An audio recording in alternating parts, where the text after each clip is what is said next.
think it's recording. It says recording has started.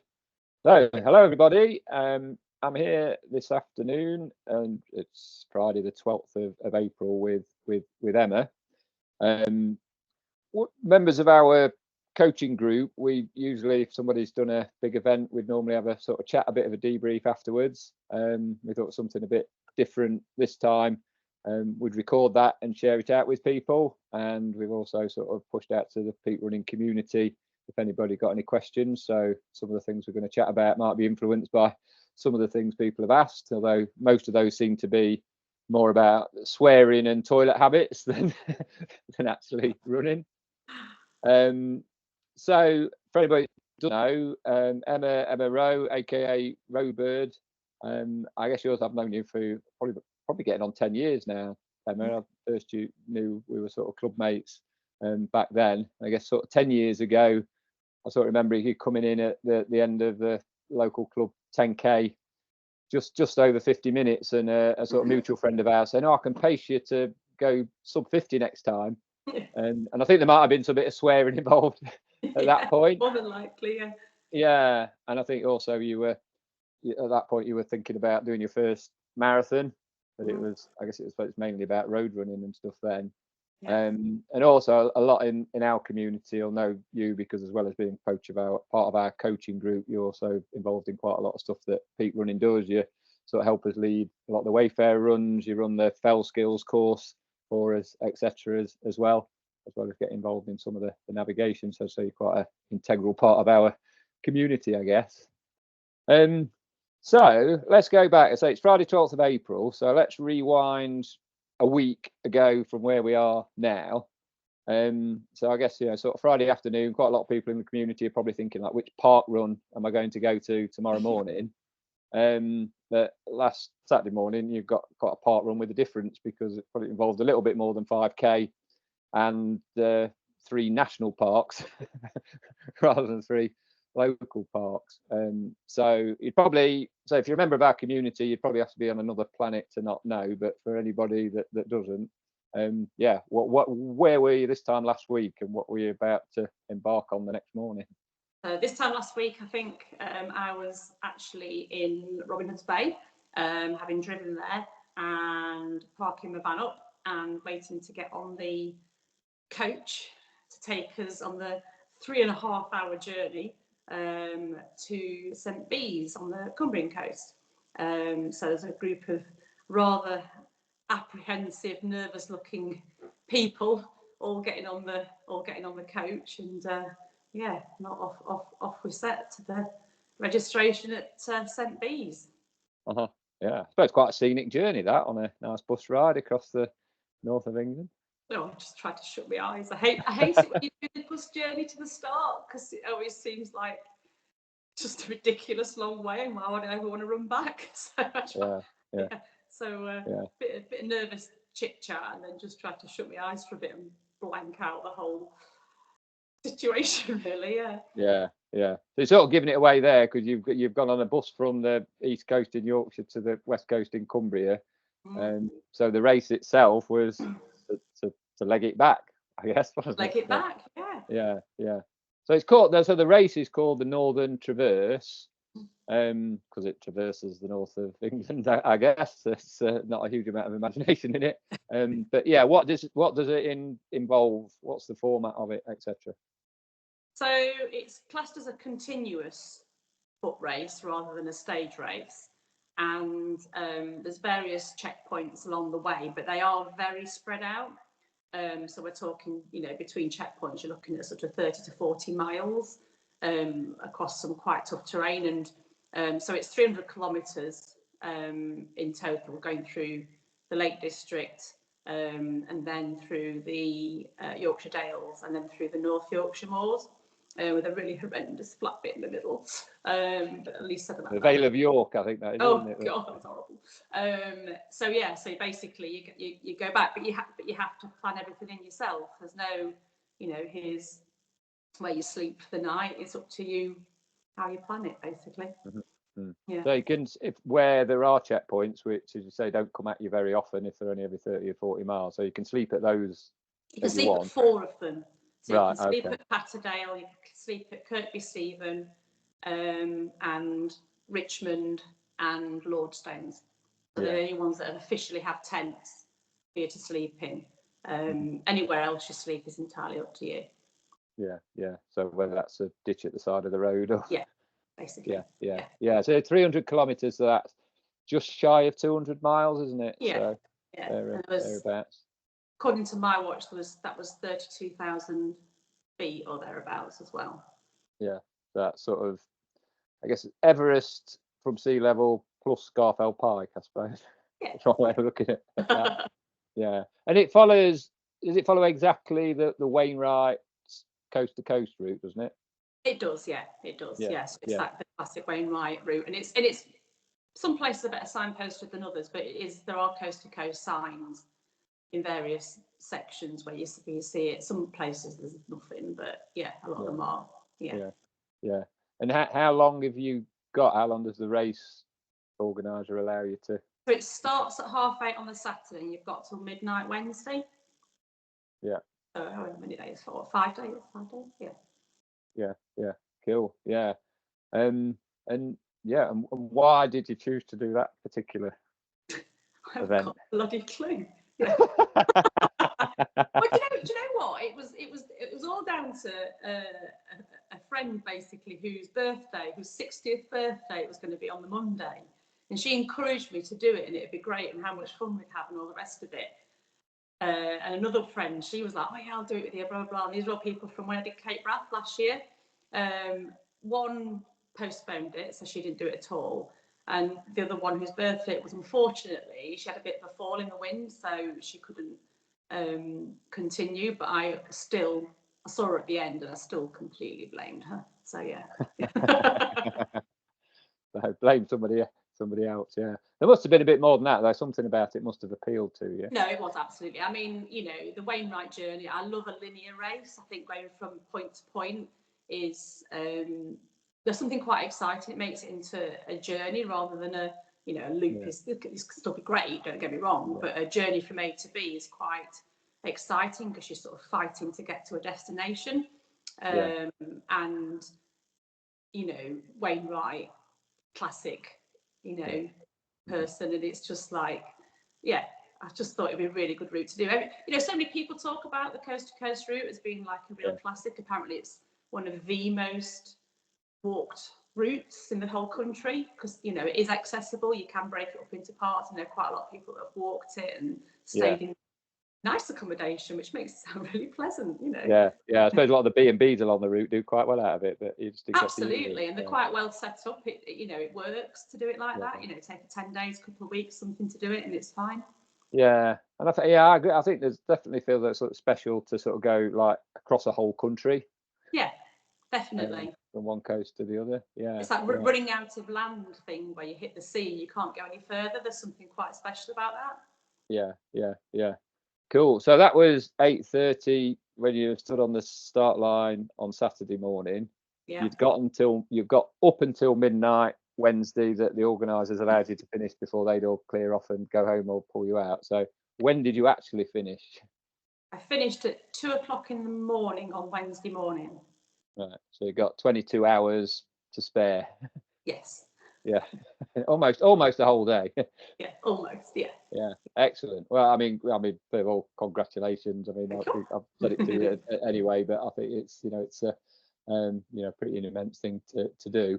And I guess we'll come back to like during the race in a minute or two. But I guess that reaching the East Coast at Robin Hood's Bay, just like for a minute, how did you feel sort of coming down to the sea there? And I think I'm interested in both. How did you feel physically, but also emotionally? That was really strange.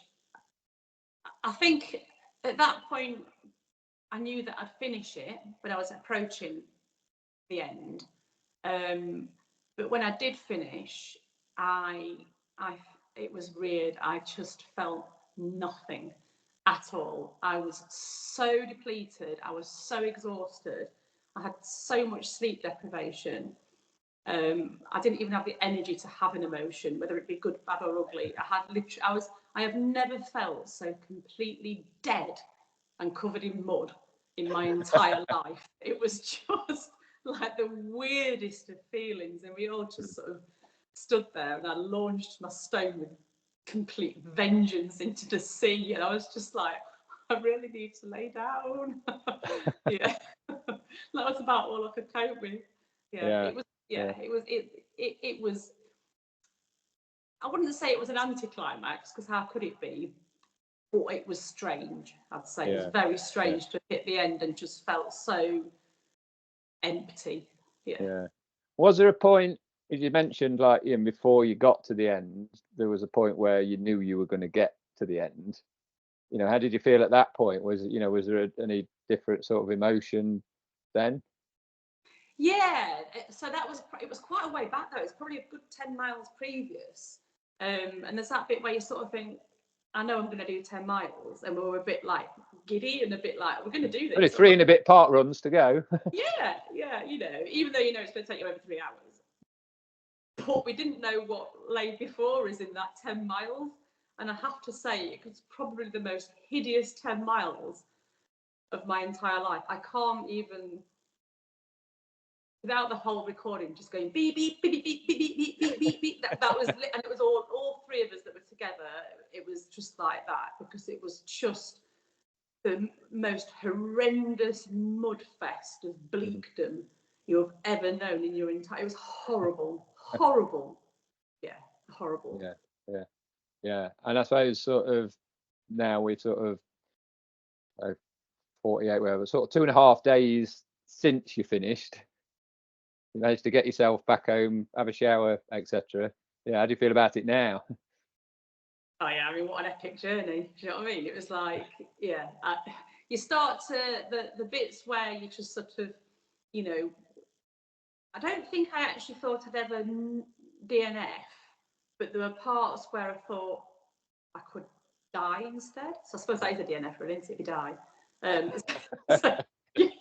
So when the sleep monsters got that bad, it's like a double DNF, isn't it? Yeah, a DDF.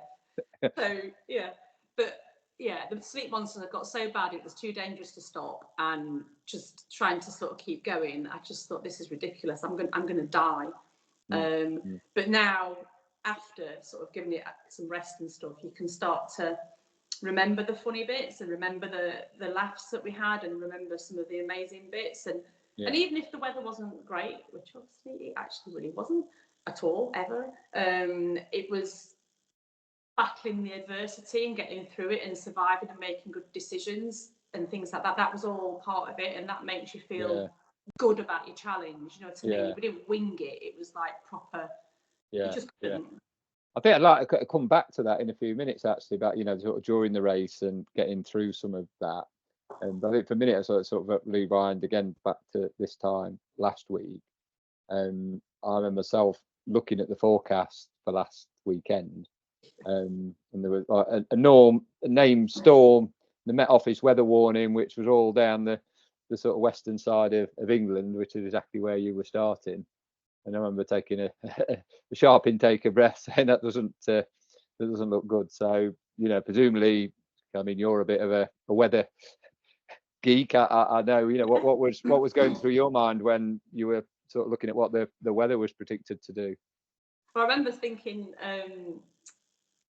somebody said, what weather don't you want? I said, I don't mind it being a bit wet and stuff. I said, but I don't want wind. It's so tiring and noisy, and then it was like, oh, you have a named storm with 100-mile-an-hour wind. Like, oh God. And like you kept seeing, there was a graphic when I was on the coach, the Mountain Weather Information Service put out the forecast. It had a graphic of like a backpacker, like on all fours, with like this wind coming past them, like danger of death or something. I was like, oh, okay, that sounds promising. I was just thinking, oh my God. So I was worried. I was worried because they were talking about 80-mile plus winds, and you can't stand up in that. And I wasn't sure, what would the race organizer do, all that sort of stuff about it, because, people are aware they're going to take risks, but there's risks and there's risks, So it was interesting to see how it would unfold, really. yeah, stiff breeze and sort of 80 mile an hour. I mean, you get to about 40 and it's already Yeah, potentially knocking you off your feet, isn't it? yeah, So definitely. yeah. And I guess the other thing I was sort of aware of was that, and I think we all are in our community, is just how wet the ground is Oh, generally at the yeah, moment. We've had the sort of wettest period of this time of year than we've had for a lot of years, and I guess you already knew that. yeah. And then on top of that, so I suppose knowing that, having that upcoming weather forecast for the race itself, and also knowing how difficult the ground was going to be for a lot of it anyway, did that impact on your approach to the event and how you prepared for it? I mean, I mean, I think you've got to know yourself on these sorts of things. It's all well and good having mandatory kit, and they had implemented the cold weather mandatory kit, which was a few extra layers and stuff. But I knew that I needed to go beyond that, and so rather than a waterproof jacket, a pair of waterproof trousers, I had 2 waterproof jackets, a mountaineering waterproof, and 2 pairs of waterproof trousers, 6 pairs of gloves, including 2 pairs of like thermal mitts and like big buffalo mitts and stuff like that. I had like another Primaloft layer, a 300mm Primaloft layer with a hood. I had 4 merino base layer tops. I had a lot of kit, which was way over what they suggested, and I used it all. Yeah. And were you carrying all of that, or was any of that in drop bags? Or no? So I had the drop bag. The first is a gamble because the first time you meet your drop bag is in Patterdale, so it's quite a long way to go before you need it. So I took so you're halfway across the Lake District, but already by then, So, but the rain hadn't been forecast during the gales, so I kind of thought, well, I'll trust that, and it didn't rain at that point, so it was just really, really windy. So that was fine. That was fine. Well, absolutely covered in mud. I mean, that's a given, But it was waterproof trousers on from the start, because I thought if it does rain or I thought I'm not going to get waterproof trousers on an 80 mile an hour wind. It's just not going to happen. So I thought if I run a bit hot, then that's preferable to having to do too much faffing later. So I think that's what a lot of people have done. There's a lot of people with zips down and sleeves up and just sweating, but they're like, I'm not taking it off because I'm not going to be able to put it on later. So yeah, it was a bit like that. Yeah. Excellent. So I mean, let's talk a bit more about the story of the race itself, sort of how it panned out, really, and how and I guess interested in just how that and how you thought it might pan out, and what you'd planned versus how things worked out in reality. Yeah, I mean, I put a rough sort of timing plan together that wasn't necessarily for me to stick to, because that would be too much pressure, but it was more of a gauge as to when I thought I could finish and how far over, or I say over I was going to be. So it was I kind of knew I was like, okay, timing wise, I didn't have to worry about that side of it with any cut-offs and stuff. But the Lake District section, as you can imagine, it was just exhausting. It really was exhausting. Like the crosswinds and stuff, you were just fighting. So you were using up more energy. You were just sort of, your muscles were working hard. Everything was just working twice as hard as it would have been if it hadn't been windy. And I have to say, when we got up to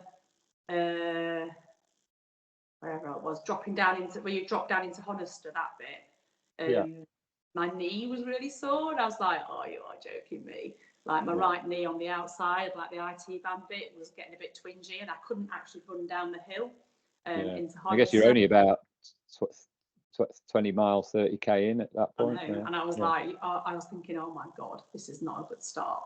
But I kept sort of trying not to limp and trying to sort of shake it out a bit and just keep it moving and keep myself tall and good form and stuff. And it coped. It got worse as time went on, but not horrendously. It was only like on really steep downhills that it was a bit niggly. But that did slow us down a lot. I say us because I did kind of end up with another couple, a lady called Helen and her husband Rob, which just sort of fell into pace together really. And weirdly, I'd actually met them on the coach. It's always very strange. It's like, you know, sat in the seat in front of me, and then you end up running with them. It's like, how's that work? But yeah, I mean, we got to Blacksail Youth Hostel, for instance, and it had to have been at the peak at like 80 miles an hour. You couldn't move. We just literally just stood there and couldn't physically move.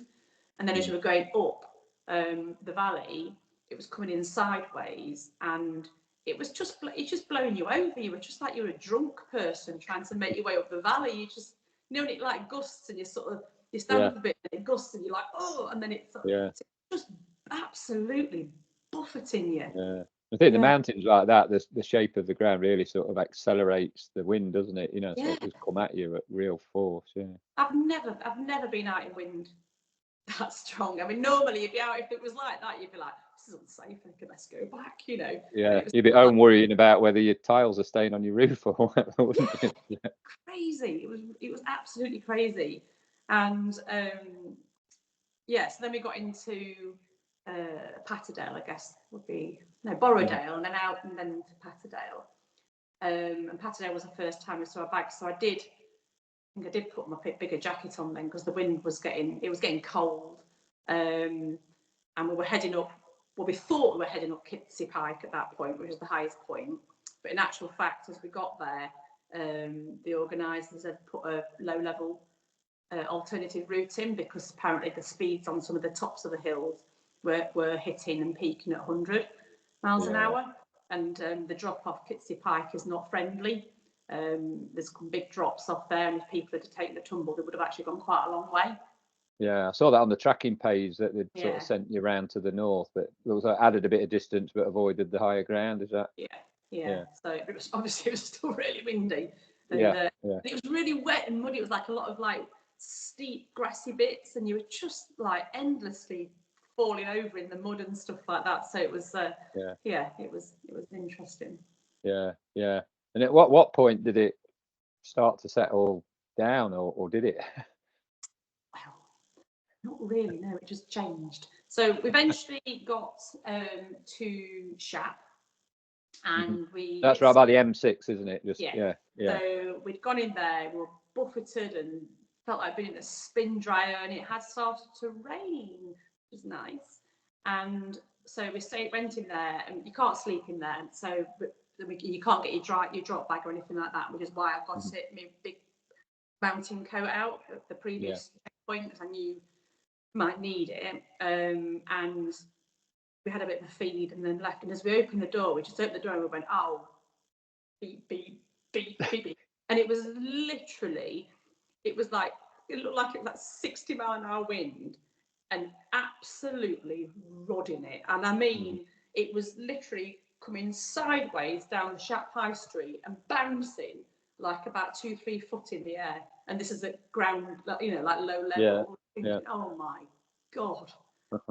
So we set off in that, and it was, and as we started to sort of, you know, climb up and all the rest of it, it was literally like having bullets thrown at you. I've never been so wet. Nothing was surviving. It was driving through your clothes. It was hurting your face. We were just absolutely drowned. Absolutely. It just went on all day.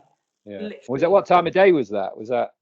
I think we left Shap it was about, I think it was about 8 o'clock in the morning, or I can't remember, something like that. It was in the morning anyway. We'd sort of left there because we hoped to get to Kirkby Stephen sort of late lunchtime, so we could have a kit. As it was a bit later than that when we got there, because it was just so wet, so blowy and so cold. It really at that point, you'd been going continuously from the start, so you'd been going for 24 hours without sleep by that point. Yes. Yeah. So I think we eventually got to Kirkby Stephen at, I don't know, it's about 3 PM, I think it was, something like that. It was still raining, I think, but it did die down, the rain. It was still really windy, and that's when we tried to have a bit of sleep. Thankfully, it was in a big school, so they managed to put the tents up in the sports hall. Otherwise, it would have been the sea, probably somewhere. It's like it's a bit windy. But Fenton had probably been in Cape Wrath. Or yeah, probably. Yeah, but I maybe got an hour. It was so noisy in the sports hall with the wind. Yeah, I got about an hour's sleep there, maybe something like that. So by the time we sort of got everything together and decided to get going again, just felt pretty grotty, really. But you know, you'd rested your eyes for an hour or whatever, and on we went. But at this point, you've like ticked off one of the 3 national parks. Yes, yeah, one of the national parks. Two plus the flat bit still to go. Yeah, so it's about 80 mile when you hit Kirkby-Stephen that you've done. Yeah, and you know that you've still got over 100 to go. Yeah, and 80 miles of Lake District terrain plus what you talked about weather-wise is it's probably worth a lot more than 80 miles in what it's done to your body. 200 already, to be honest with you. But you know, it's important, I think, at that stage not to think about that. Yeah. So the next checkpoint we were going to head to was Richmond. So heading to Richmond, it's quite a slog because you have to go all the way up onto 9 standards, which I was dreading because I'd wrecked 9 standards and I'd ended up wrecking it in the dark, which was hideous. And I was so determined not to wreck it, go up there again in the dark. So we managed to get to the top of it in the light, and as we started to nav off, it went dark basically. So because I guess for anybody who hasn't been up there, I mean that sort of terrain reminds me a bit. It's a bit like the Northern Peak District, isn't it? It's like high moorland, a bit like sort of Kinder Bleaklow, that sort of stuff. So you haven't got a lot. Once it's dark, there's not many features, is there really? No, it's literally just loads of really, really deep bogs, like really wet deep, and loads of peat hags. The path is incredibly indistinct, and because there's so many peat hags and bogs and stuff, it can almost give you a false impression of where the path is going. So it's really easy to get lost up there, especially in the dark.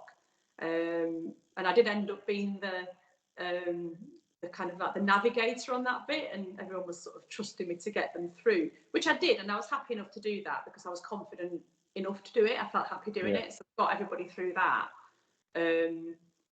But the downside of doing that is it was quite exhausting, having to do all the navigation on my own through it. So my eyes were really tired at this point, and I felt a bit sort of woozy and swimmy in my head, and I was like, and we kept going, and then we ended up going. You go down like I think it's like called Gunnersdale, which is like the old lead mine areas. It's a complete change of scenery. So from going like Kinder, it's like going to some sort of like alien moonscape of like rocks and like weird buildings and everything. And we got down into the valley. It wasn't raining at this point, but it was very cold.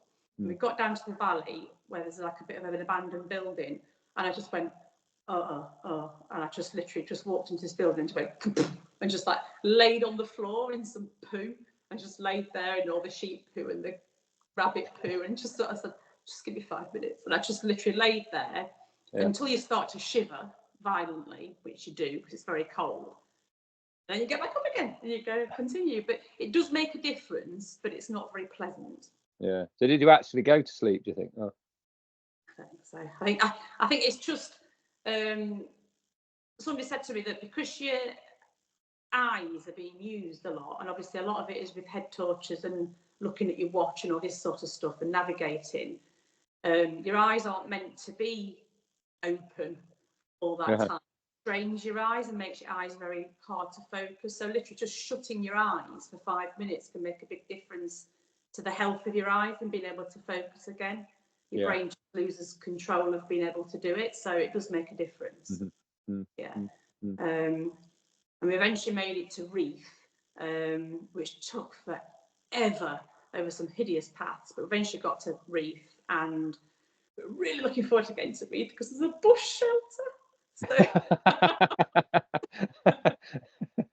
nice little luxuries. It's a stone-built bush shelter, with like U-shaped seats around. So there's 4 of us at this point, so we all laid on the little seats and laid there for 10 minutes. I think we got there until we started to shiver, and then moved on, and eventually got our way into Richmond.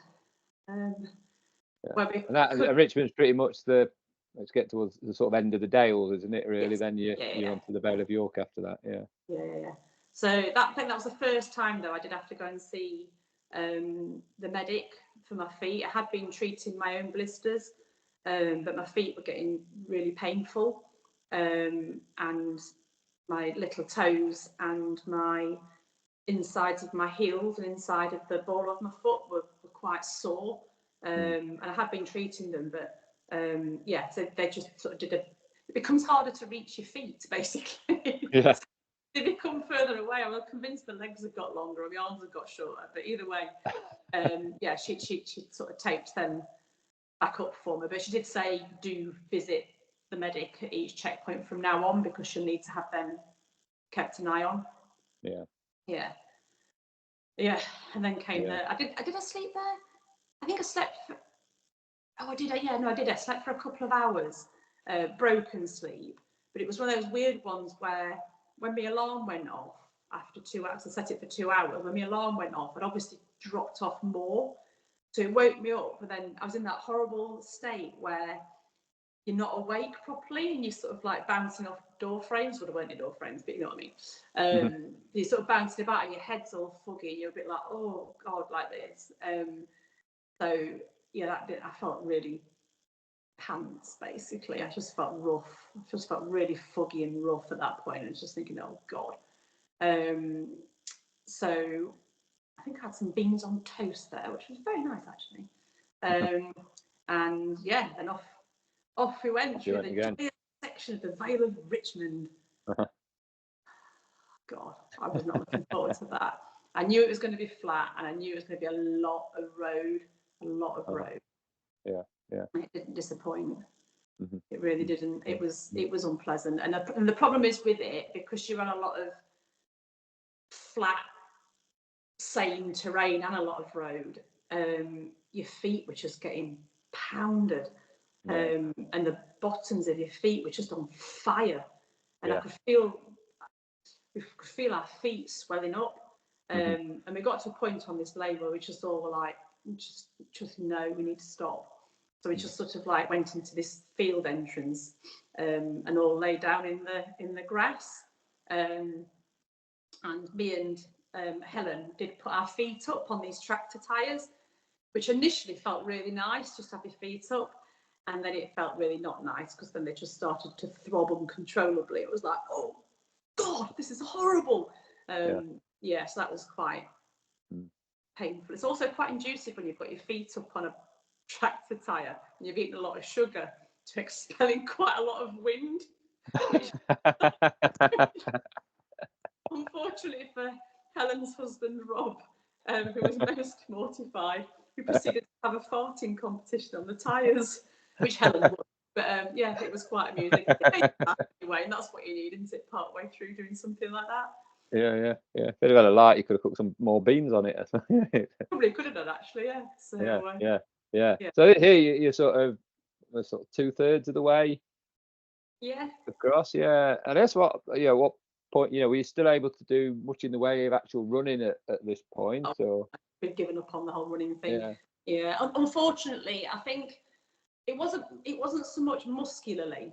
I think it was everything that it sort of like come together. I think at this point, because our feet had got so wet. One of the people suffering with like really bad trench foot because of it was so wet. I mean, you were just like ridiculous. And then obviously being buffeted about was caused a lot of strain. In your joints and your muscles working and stuff like that. You felt like you wanted to run, and you'd run a few steps, and you'd be like, oh, no, I don't think so, because it was just too painful. I think, to be fair, if we'd have ran, it would have been no quicker, and you'd have just used up more energy and pounded your body more, because you couldn't run in an efficient way. You were just kind of plodding in a running motion rather than a walking motion. And I guess that was the same for the vast majority of people in the race, whether they were in front of you, behind you, or wherever. So I mean, other than the very, very front runners, we didn't see one runner at all. Everyone was walking, looking shit. Yeah, interesting. As an anecdote, is Lynn, who we know is one of our leaders. She was actually walking the James Herriot Way and was in Reeth summertime, and some of the runners coming through, and said, yeah, they were looking a bit worse for wear. She knew, because she'd seen people with trackers on, what they were part of. She said, you know, she hadn't known, you know, people were thinking like, you know, it's like the zombie apocalypse, who these people sort of wandering around with 1,000-yard stares and stuff. Oh, completely. We actually got told off by a woman. So with me and Stephen had just laid down in another bush, as you do, and then we'd seen Rob and Helen's headlights coming up behind us. So we'd sort of like started to get up and we're like, oh, and she said, oh, United Services, there's only 2 kilometres away. We're like, oh, bloody hell, let's go there then. And we started to get up, and then this Land Rover came down, which was like quite a big wide track thing. And this woman stopped, and she just went, what's she doing? It's quite late, you know. And like, we just like didn't know what to say. We just went, yeah, don't know. And she just went, oh, like this, and drove off, and then went up this driveway to this cottage, and we imagined her going, Nigel, get the shotgun. There's delinquents about. So it's just like, yeah, we just felt like we'd been told Not off. teenage delinquents, like middle-aged delinquents. No, it was only about 10 o'clock at night, but we felt like we'd been told off for being out past our bedtimes. Yeah. But A19 services, oh God. Oh my God, it was an oasis. It was the best place I've ever been in my entire life. Honestly, we went in, and this woman, there was two women working there, and this woman, she was like, right, here's some chairs over here, get yourself sat down, the ovens are on, who wants pizza? We were like, oh my God. So it's just like, have you died and gone to heaven? Honestly, I expected like these little crappy, like little pizzas, and it was a full size, like proper soft, hot, freshly cooked margherita pizza. Oh my God. I thought, I'm never going to eat all that. And you're like this. Just, oh my God, it was amazing. It was just like, they had music on, and we were like, this is like a party. So that was brilliant. I suppose that was the thing about geography. So the A19, you're then leaving there, you're on the brink of the North Yorkshire moors.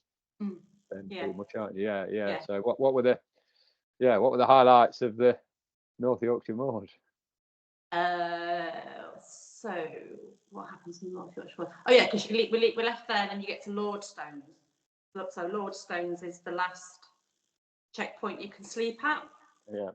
So because you go up and over a few of the Cleveland Way path. Yeah, you've gone a bit wrong navigation-wise if you're in the Cheviots, I think. Yeah, no, I didn't do that. So we went up, and then you drop down into Lordstones, which was a basic checkpoint, but they were so lovely. I had the best sausage sandwich. I had loads of cups of tea, and the medic was brilliant, and she really sorted my feet out. Although she did say that I had the world record for the amount of liquid that came out of one little toe.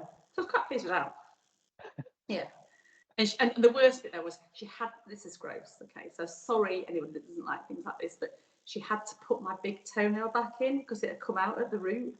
Oh, that was gross. That was horrible. That really hurt quite a lot. Yeah, it's making me squirm just the thought of that. Yeah. Well, the fluid, you see, had filled up so much into my toe joint that it had pushed my toenail out. Yeah. So when I say our feet were a mess, they were a big mess. Yeah. You'd only got another 50 miles to do on the back of that, I suppose, haven't you? So, yeah, sounds fine. So, and I actually managed to get 2.5 hours sleep there, of literally like death sleep. Yeah.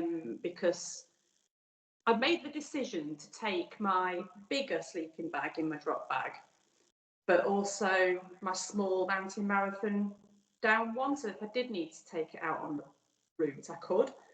I didn't in the end, but it meant that I had 2 sleeping bags, so I could sleep in them both at the same time. So whereas lots of people were very cold, I was like toast. You were snug as a bug in a rug. Oh my God, and actually I woke up in a lake because all the tent had leaked, and the girl that I was with, she tried to wake me up to say to move, and she said she couldn't wake me up. I was dead. Yeah, so literally I just woke up and I was like, yeah, I'm quite wet now, but I didn't care because I'd had a really good sleep. So that was probably the first proper sleep I'd had of the whole thing, really. Yeah. Had you got a plan in mind for sleeping. It's always a dilemma for these sort of non-stop type of events, and I guess, you know, and how did that compare to how it panned out in reality? I did stick to the plan I had, and it fitted in with the other guys as well, because my plan was realistically to spend 3 hours to 4 hours in a check. I built in enough contingency, like my little plan that I've done. 3 to 4 hours max in a checkpoint, and 2 hours of that be sleeping, because obviously you need to eat, sort your feet out, and your kit, which takes a lot longer than you think, especially when you're really tired. You know, an hour can go, and you think, God, I want to eat a piece of toast. Where's that gone? You know, but it's just it does, and that you're not faffing. It's just that you're so slow, you can't function properly, and it does take a lot longer than you think. So the sleeping regime, I did do what I said I was going to do. I couldn't have probably slept longer. You just can't. You just have a wake up cold. You just wake up, and then you're like, oh right, gotta go. You know, because it's like this urgency gets sort of programmed into you, that you've like, as soon as you awake, you look around and you're like, oh, need to get up. You know, So the other thing is sleep was like, in terms of like food, nutrition along the way. You know, how did that pan out? Did you have a plan? Were you able to stick with it, or was it just a case of when opportunities such as the A19 services presented themselves? Yeah, so it's a bit of all of that, to be fair, because I learned from Cape Wrath that there was no point in me packing loads of like savoury stuff and things that are healthier and things like that, because what I learned there was my body just rejected them, and it just wanted simple carbs. It just wanted fuel. And it didn't want anything fancy that was going to be a struggle. So I took a lot of chocolate. I took a lot of vegan chocolate. I took candy kittens, and I did take salt sticks, which are quite useful as well, because I did feel a bit queasy at times, and they do seem to help. I did take some hot cross buns, but the problem is with the lake section is, given the choice between trying to get something out of your pack in 80-mile wind and just eating a bar of chocolate, it was a no-winner. I did consider trying to eat hula hoops in 80-mile-an-hour wind, and decided that would probably not a good idea. So yeah, I ate, and then my eating in the checkpoints got better. To start with, I didn't know what I fancied. I didn't fancy anything particularly. But weirdly, I ate a lot of toast and a lot of bread, which I never eat anyway. But I think, again, I suppose it's carby and.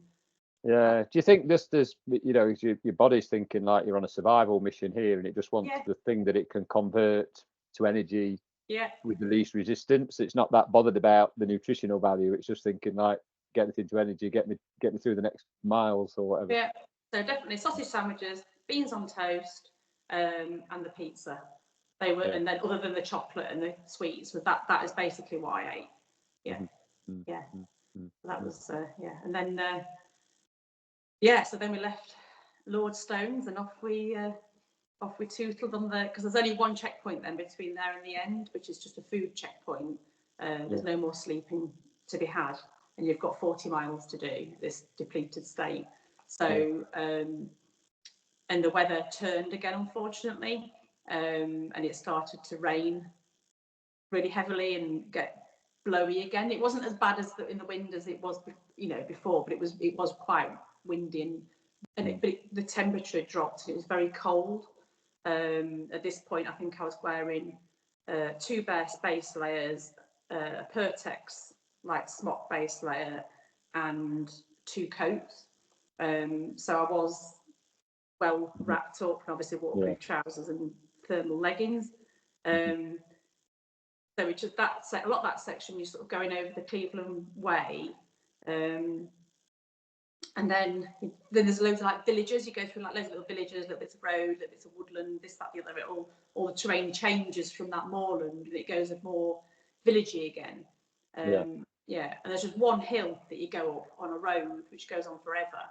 And we heard this police car coming, saw this police car coming behind us, and it was dusk, we didn't have head torches, and we thought, oh, we're going to get in trouble, God, no, they're going to tell us off. And it didn't. That woman from further back that's reported who's delinquent. Yeah, I know. So he pulled up beside us, he went, can I ask what you're doing? And I said, he said, yeah. He said, I've seen loads of people. I said, but they all looking really bollocks. He said, yeah. I said, yeah, we're all doing this race. And I explained to him what he was doing. He was like, all right. I said, so you can cheer people on now. So next time you see him, I said, give him a few on the old blues and twos and stuff, so you can wake them up first, and then cheer them on. So we went, all right, brilliant, well done, let's have a great time. And as he drove up the road, he gave us the old lights and the sirens. We were like, hey.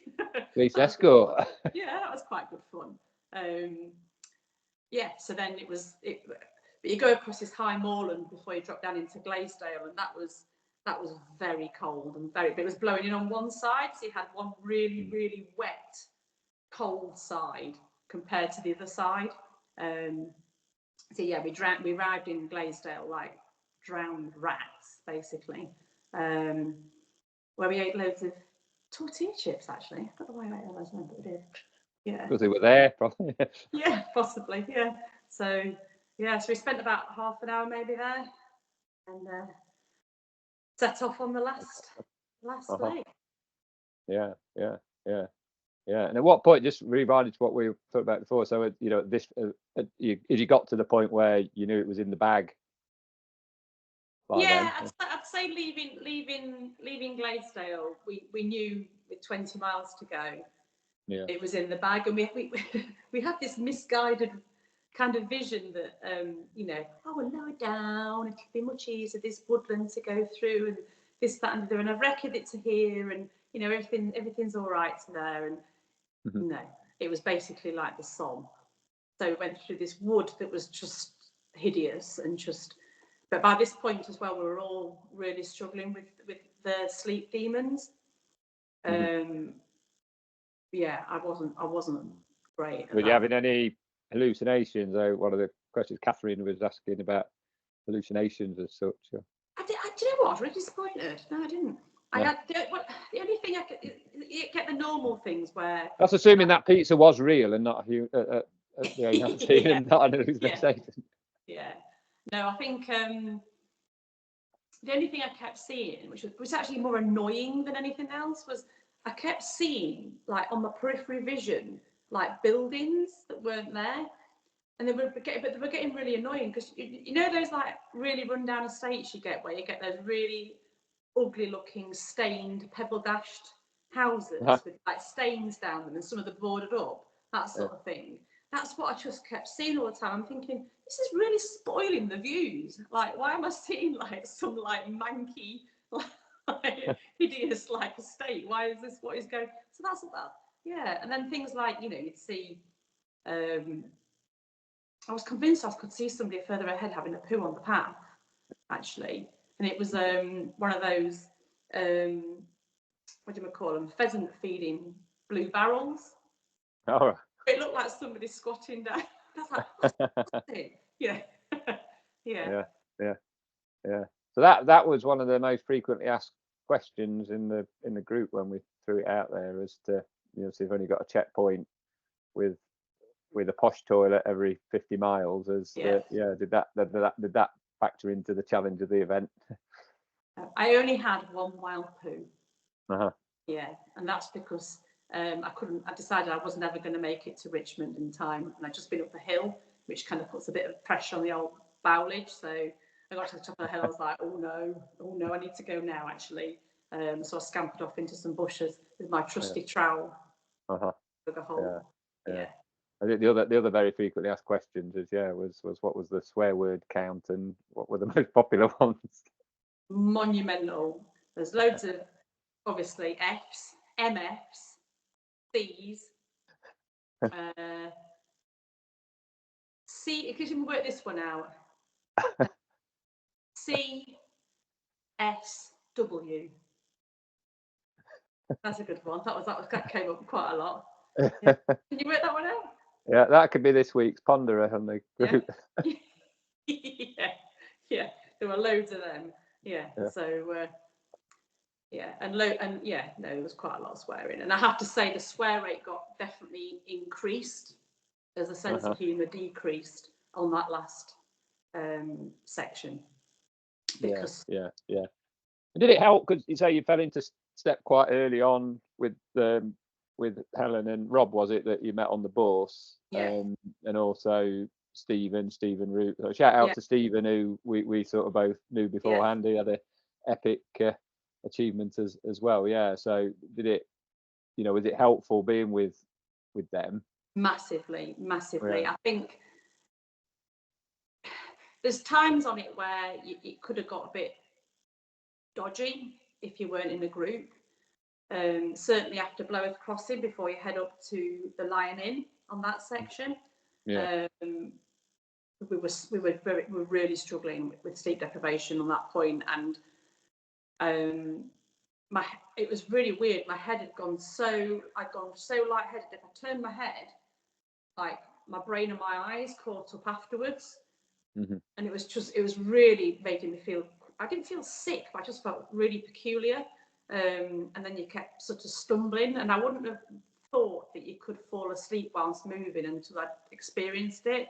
And literally, your legs still going, but then you kind of stumble, and then you realise your eyes were shut, and you're like, oh my God, and it's just weird. It's the weirdest thing. And then one of the other guys, I saw him do it. It was Stephen was going along, and he stumbled, and I just went, Stephen, oh, like this, and it's just like, oh right, okay, yeah. And like you keep going, but yeah, it's horrible. It makes you feel so. Yeah. It makes you feel scared actually, because the problem is that section is it was very exposed. It was very wet. It was cold. Yeah. And I kept thinking the pub was around the next corner. And every time I went round the corner, it's a really long section along that old disused railway line. And is it in a similar sort of way? When you're driving down the motorway and you're sort of nodding, is it anything like that, do you think? I know you've not obviously got the same kind of physical exhaustion in your body when you're driving your car normally. It's that similar thing, and it frightens you. But instead of having that then adrenaline rush that you do, obviously if you do that in a car, you get that adrenaline rush that you think, oh bloody hell, because you could cause a really bad accident or something. Yeah. You don't get that, so you don't actually get that rush of adrenaline that then wakes you up. You just feel like you really need to lay on the floor and sleep. But I knew that if I had done, you'd have just froze to death. It was be hypothermic quite quickly. I suppose it was just wasn't something that we could do. So certainly being in a team, we could, as you tend to find when you're in a group, everybody's highs and lows are at different stages, so you can help each other out a little bit on those sorts of bits. And that was definitely really, really valuable. And sharing bits of navigation, sharing bits of silly stories, laughing at each other when we could. It definitely helps. If you were on your own, I think that could have been more than unpleasant. To me, it would have been it'd have been even scarier, I think, because when I did actually get into the pub and walked into the Lion Inn pub, I did actually have a little cry, because I didn't really think I was going to die, but I walked in, I was like, oh, I'm going to die, but you kind of like you do in a way, because it does panic you. So I think, God, if I don't get to it soon, if I lay here, I'm going to die. And you sort of, and I mean, it sounds really dramatic, and it's hard to explain until you're in the situation, but you do feel quite frightened by it in a sort of weird, panicky way, that you're never going to get there, but you can never sleep either at the same time. And it's that really weird sort of panicked feeling that you get. Yeah. I suppose we talked a bit about like the point when you knew you'd finished, but were there points on the way across where you ever doubted that you would?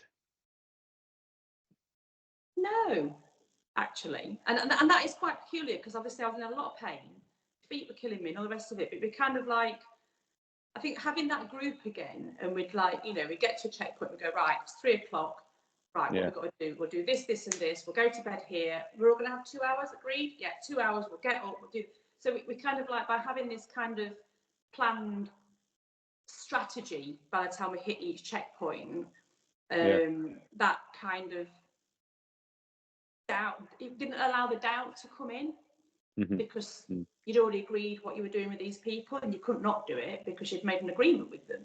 So that's what we were doing, so we didn't have that public commitment almost. So that definitely really helped. I think if you were on your own, again, I think that sort of situation, it would be very easy to go on. I can't do this. Definitely. I throw a triple header at you now. So in the old journey across, what was the lowest moment? What was the highest? And what was the funniest? Not taking like the highest and what was the highest point, No. the actual I'd say definitely the emotional roller coaster. Yeah, lowest point was definitely that bit towards the line in, because I was genuinely getting quite worried that I was going to actually make it. I've never felt so terrible, like just in my head. That was just really, really unpleasant. And I did get very scared on that bit. Highs, it's just I think that actually blends in with the funniest things. There's like little bits of just like absolute stupidity humour where we just sort of, I mean, a lot of it, as you can imagine, like with ultra runners, a lot of the stuff we talk about is pooing, weeing, chafing in places, and general like just toilet humour and stuff like that. So there were a lot of discussion about who's got a stingy starfish. There were a lot of conversations about different names you could use for the starfish and also other parts of your body. How many people can name enough different names for certain things? Yeah, but it's a family show. Yeah, exactly. And just lots of sarcasm. When you've got bits that are really like bad, and somebody Black says, humour. Huh? Black humour, sort of. Yeah, so people go like, "Oh, I'm glad I've got this muddy section coming up now because I really like this." But it doesn't sound funny, but at the time when you're going through like dark times and stuff, and you're saying stupid stuff, like we went into these woods near the end that were horrible. There's this like weird cave thing, and we decided it's supposed to be a nature reserve, this wood, and we decided like nature reserves were just like shit, basically. If you went to the nature reserve, the trees were stupid, the paths were stupid, it was an ugly wood, and there's this cave, and we decided that was Gollum's cave, and it just like, I don't know where we were going with it, but yeah, it turned into some sort of weird like Gollum sex cave. I don't know why we're talking about it like this, but anyway, it did. And by the end of the whole thing, when we also decided that after Stephen had fallen in the deep mud and got absolutely covered in it near the end, he decided that Wainwright was a see you next Tuesday. We decided he could get in the old cave with Gollum and stay there basically. But it was. Yeah. And did you find yourself, as you got deep into the event, sort of craving or looking forward to something at the finish? And I think I'm getting at, and what was spurring you on? Because obviously, the biggest thing tough. that we're all talking about was getting out of our absolutely minging, wet, muddy clothes. Because even like everything, even like you went like wiped your face and you were like, that mud across my face. You just, we were just, everything was muddy. We were just covered in mud.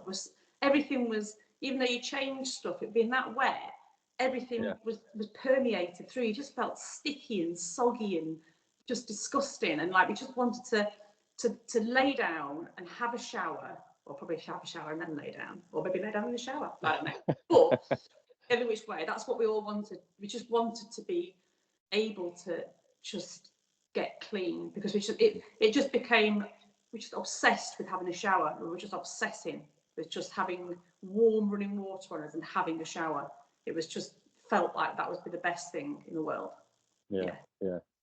I'd heard that you were sat by a coal fire at one point. I think they can be a bit fatal because like they're quite nice to be by. It's quite hard to leave. that was in the pub and at the Lion Inn pub, whatever. The fire was amazing, so I did take off a lot of layers and hung it in front of the fire and stuff. Yeah, I think Chris Ourea did sort of said that you were so close to the fire it almost melted your jacket. we did get quite close to the fire, but it was lovely. It was really, really nice in there. Yeah, coming out again into the driving rain was it was difficult. Yeah. So you mentioned sort of along the way you'd sort of referred back to Cape Wrath, which the event you did last May, wasn't it? Yeah. And prior to that you'd done a 100-mile race, and so if you rewind a few years it was like 10Ks and like I'm never doing an ultra or whatever. So I guess compared to the other big stuff that you've done, how did this compare in terms of, how much of a challenge it was? And this is going to really upset Simon Bray, but somebody asked me at Simon. At the finish line on the following day, so I'd had a shower and everything, and I was waiting for somebody else to come in. One of the event organisers asked me how I would compare Cape Wrath and the Northern Traverse. Yeah. And at that point, instantly, without even giving it any second thought, Cape Wrath felt like a holiday. and I was like, oh God, that makes it sound terrible, because it wasn't. It was hard. Yeah. Cape Wrath was really hard, but I think the major difference is that obviously the weather, like that's a given. But on Cape Wrath, you're told what to do. So you get there, right? You're doing this distance, so you do the distance, and then you have some food, and you go to bed, and you go, right, next day comes, right, do this, and then you go. So you literally don't have to think. Everything, the thinking is done for you. You just have to do it and look after yourself and do it. And this was just everything you had to think about. You had to think, obviously the navigation is a given, but you had to think about keeping yourself and everybody else you're with safe. And they were thinking the same things for you as well. As a group, we were thinking as a collective rather than individual on this, and making safe decisions about how to sort of manage the route as it went along, because obviously decisions changed as you went along depending on the conditions and stuff like that. Making sure we were eating enough, making sure do you feel okay, do you need so it was constantly thinking about how we were going to make sure we got to the end in a safe fashion, because that is left to you. I mean, I know there's medics and you've got your tracker on and stuff, but those decisions are left down to you, and they are going to be the decisions that mean you finish or you don't. If I hadn't taken that heavy duty Paramo walking jacket, which I'd never run in, if I hadn't taken that, I'd have been in trouble. Because I'd have been very cold, bearing in mind I had 2 waterproofs underneath it. None of this sort of like have your Montane Gore-Tex shell jacket. I'd have froze to death. I'd have been saturated and froze to death. I went through 6 pairs of gloves. It was just like I had one little pair of gloves, and I saved 1 Pertex layer for once we got for the last 6 miles, because I thought if we get on the coast and it's cold, I want something else I can put on. So I had 1 pair of gloves left that were dry, and I had 1 left, like warm base layer, so I can put all that on as well, which I did and I needed. And I think making those sorts of decisions and planning ahead to make sure when you're moving even slower and you're absolutely depleted, that you can not, make it safer by having something to put on. It was having to make forward decisions. Things like that were quite hard and very taxing, very exhausting. I can imagine things like that with kit. It's like gloves, once they're wet in those conditions, they're not going to dry out miraculously, are they? You've used them. That's you've got nowhere to dry anything. The checkpoints aren't warm. You've got no heaters. You've got nothing. You've got nothing. You're in a tent.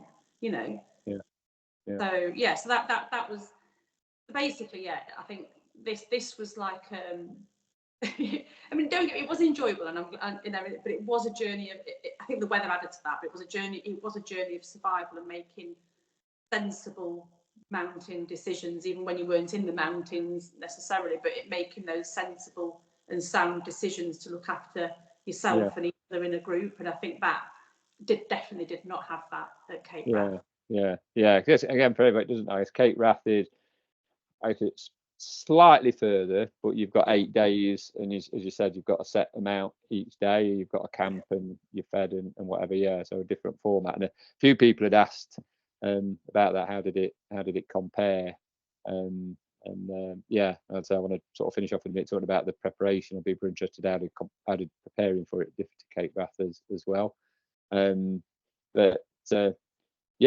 guess before we get onto that, I guess it's been fascinating so far. But I guess what are the sort of big lessons or big things that you learn, in terms of both from a practical point of view, managing yourself through that, but particularly you learn about yourself. And I guess of those things on both aspects, anything that was a real surprise that you sort of never expected that to crop up. I think the main. I mean, I've always known I'm fairly resilient, I think that is something that I've learned over the previous events that you said about that I've done. But I think I am good at, it's that meticulous planning, and it's about making sure you learn along the way, because a lot of people I know had packed their drop bag and it was almost overweight. Mine was well underweight, but the stuff I got in it, I used it all. And I think that's kind of key. There was no nice things in there. It was all necessary things. You know, that extra sleeping bag, huge difference. You know, having 4 spare merino long sleeve tops and you know 3 waterproofs and 2 sets of waterproof trousers, completely crucial. And I think, you know, yes, it's expensive because it means you've got loads of kit and this, that, and the other. But I think having that knowledge, and I think taking that, because you don't know what you're going to need, I suppose, to some degree, reaffirmed that I do know what I'm doing. Isn't it taken like 10 years or whatever? Newsflash. I know what I'm doing. Yeah. So I think, and I think I'm quite good. I don't like talking about myself. I hope it sounds a bit boastful. I'm quite good at recognising when other people are struggling, and I'm also, it sounds awful, I'm quite good at lying.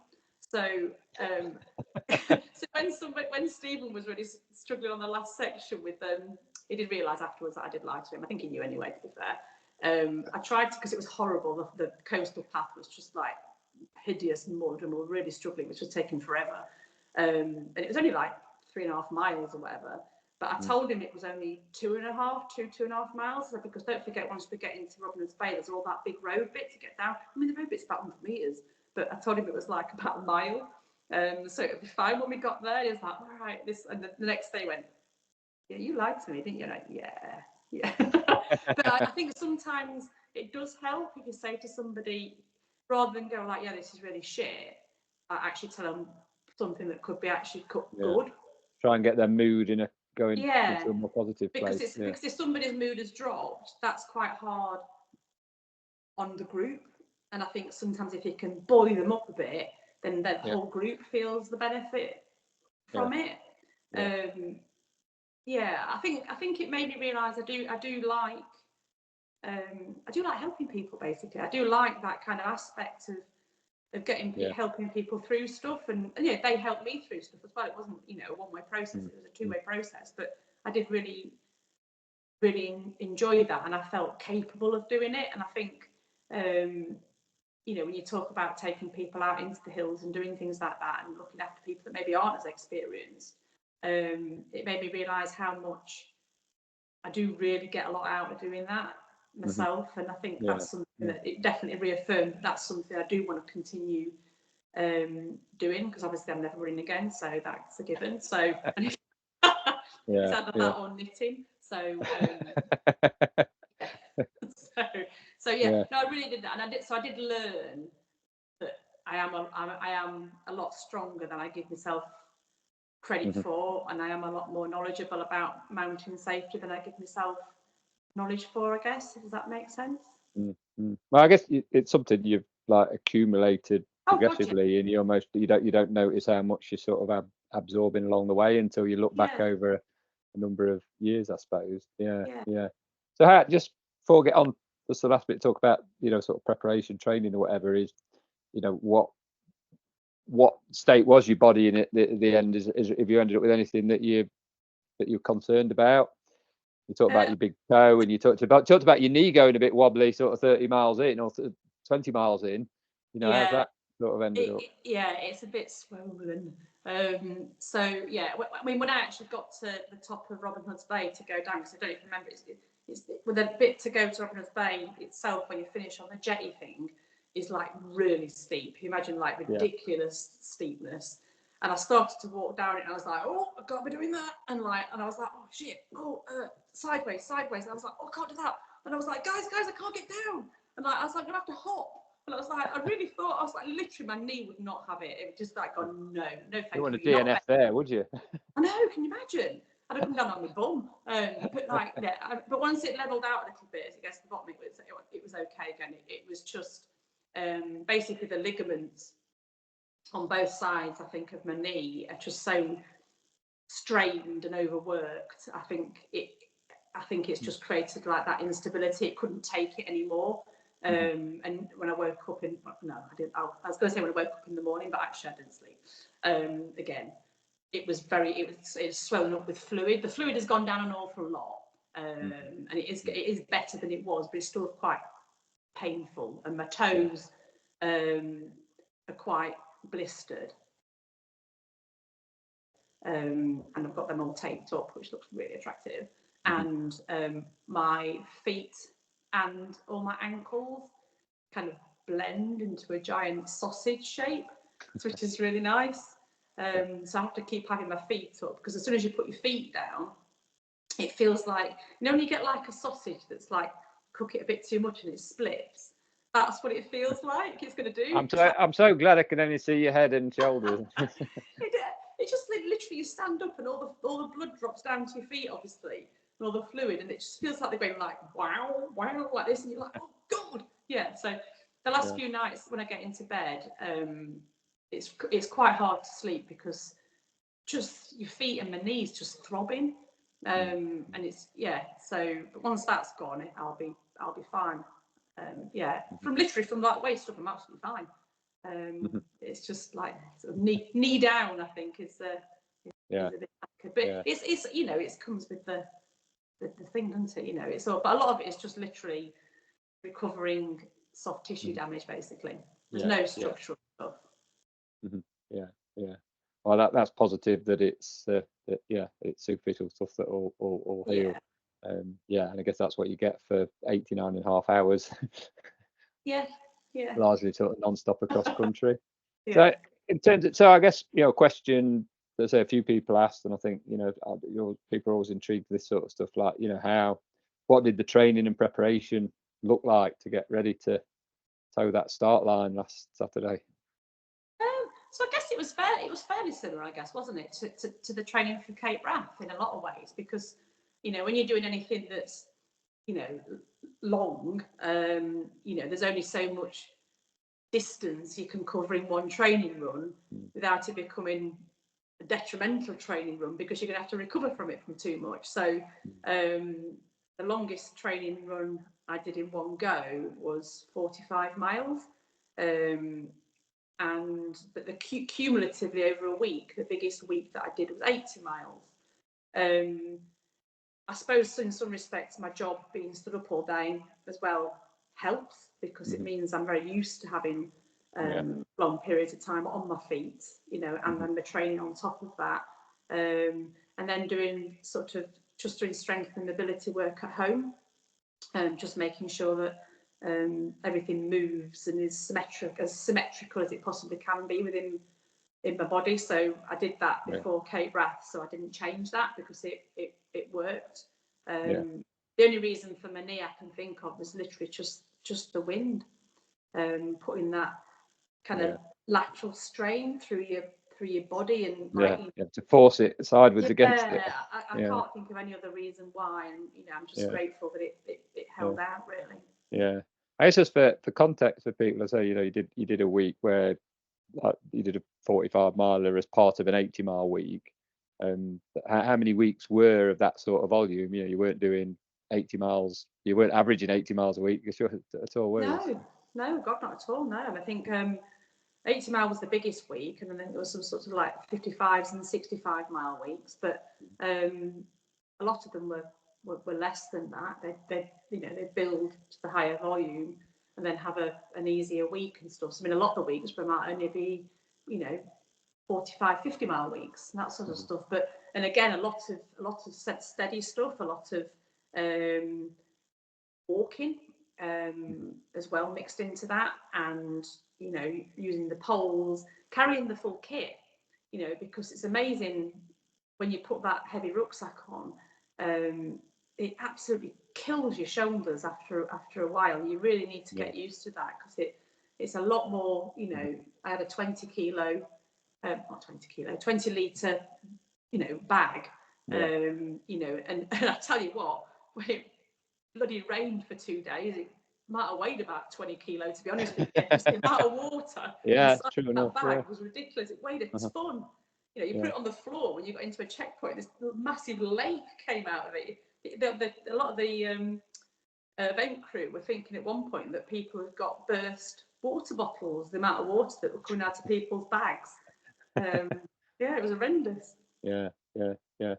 And when, you know, how long have you been preparing for it? So I think I started training proper for it. I think it was about October? I think it was about October, sort of September, October of previous year. Sort of started building. 5 or 6 months.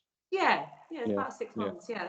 Because obviously I had to recover because Cape Wrath was at the end of May last year, and that took about 3 months to properly recover from that, and then getting back into sort of doing some steady base miles, and then start the 6 months program to build back up again.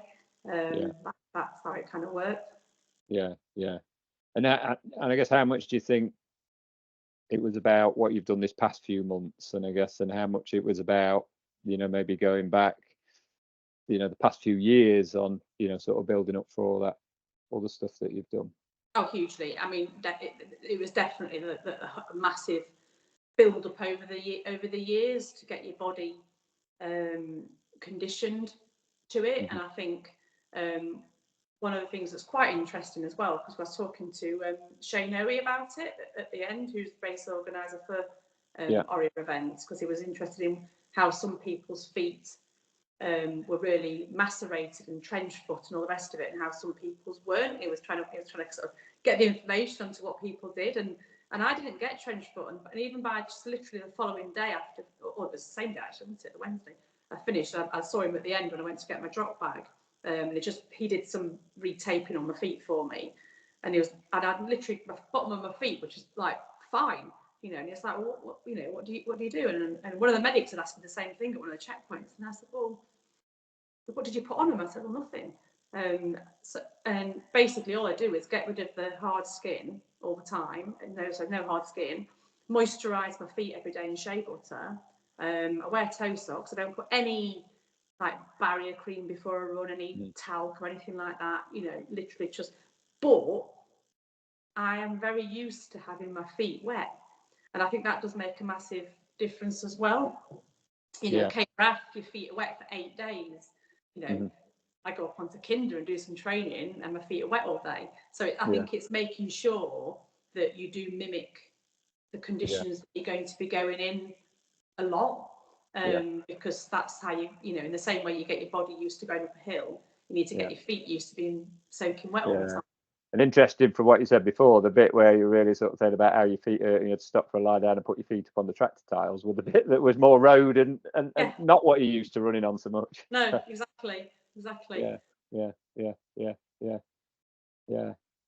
That's interesting. I guess sort of, you know, what do you think yourself and I guess, you know, the other people taking part in that event that got to the finish line, do you think that, you know, you and them have got anything about you, you know, sort of physically that enables you to do that wouldn't allow somebody else to do it? No, I guess in a nutshell, you know, is there anything sort of like inherently genetically special about you guys compared to general person in the street? There's many things that are inherently special about me, but I don't think it's anything to do with running. No, I mean, God, no. I mean, you know me when we're running. I'm not a good runner. You know, I'm not anybody that's going to go into a 50-mile race and win anything. You know, I'm not. You know, I'm a steady. I can keep going. I'm economical, but I'm not fast. I'm not going to win a 10K. You know, and there's definitely nothing. I think anything like these long events. I think any long event, you've got to have your why.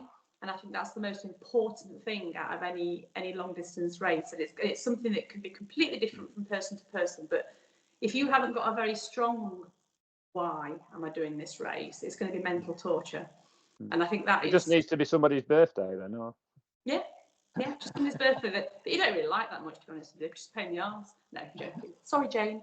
No, I think you have to have your own set of reasons as to why. And it can be that it could be somebody's birthday and you want to do something together that's really important. It could be something that, you know, a family member did that meant something to you, or it could be just an area that you wanted to really, really visit, or maybe you have fanciful thoughts about Wainwright, I don't know. But it's got to be so, I think that you've got to have a strong driver for wanting to do an event. For me personally, I mean, I couldn't, like when you get these races where you do like the tunnel and run 5,000 miles of a canal path, I'd rather chop my own leg off. It's like, Jesus, why would you want to do that?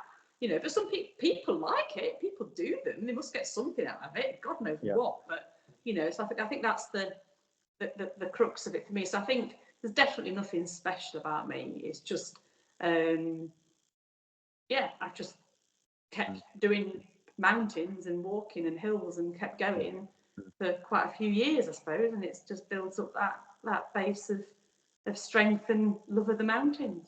Yeah, I just touched on there. I was going to sort of ask you, you know, it's a bit of a standing joke in our little coaching group, really, you know, as well. You've gone from like quite a few, I could never do an ultra, I could never like run through the night, I could never do this, or, you know, can't believe I could do that, to actually doing some of the things you said you could never do and a lot more.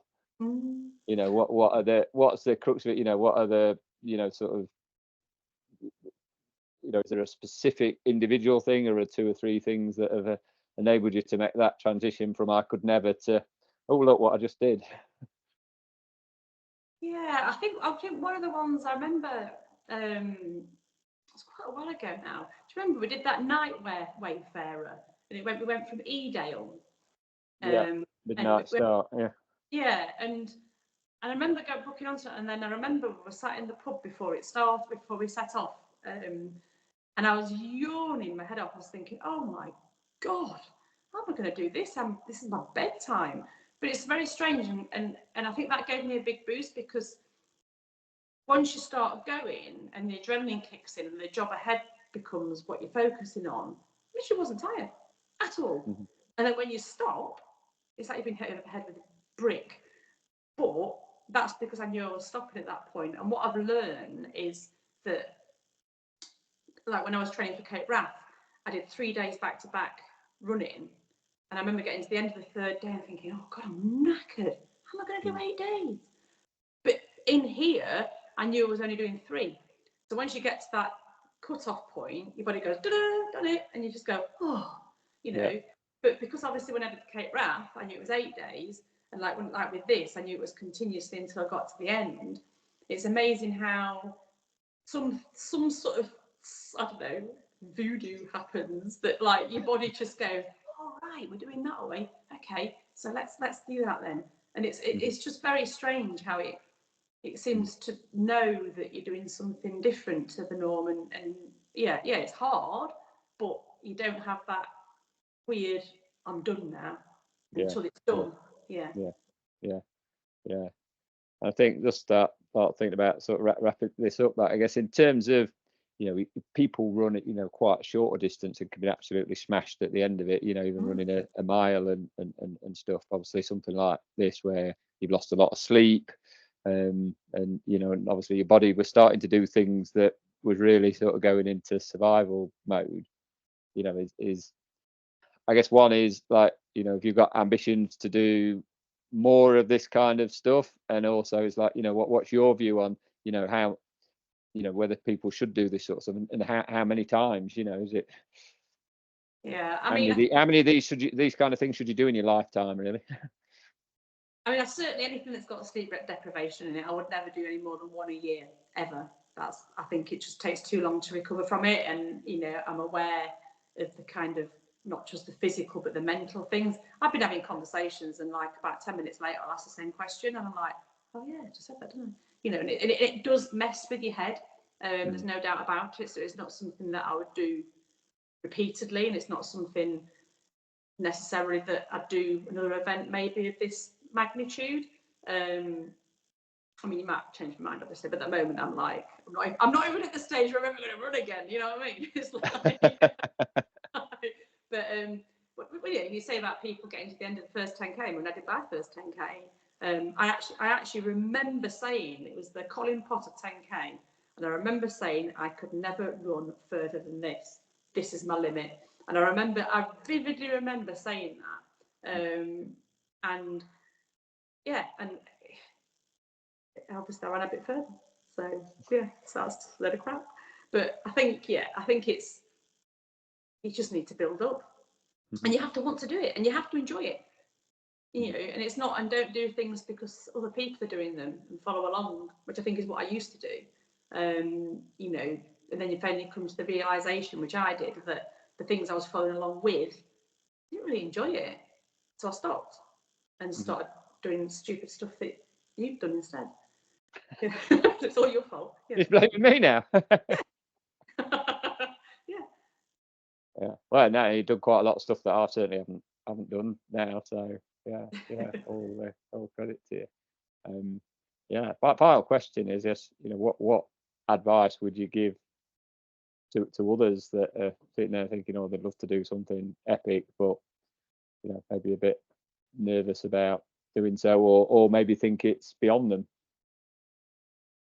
I think just learn, really understand the event, and really understand and learn about your own strengths, but more importantly, your own weaknesses. You know I get cold, so I pack loads of extra warm gear.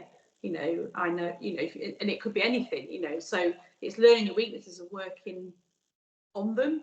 And I don't think that there's any limitations to what people can achieve if they want to do it.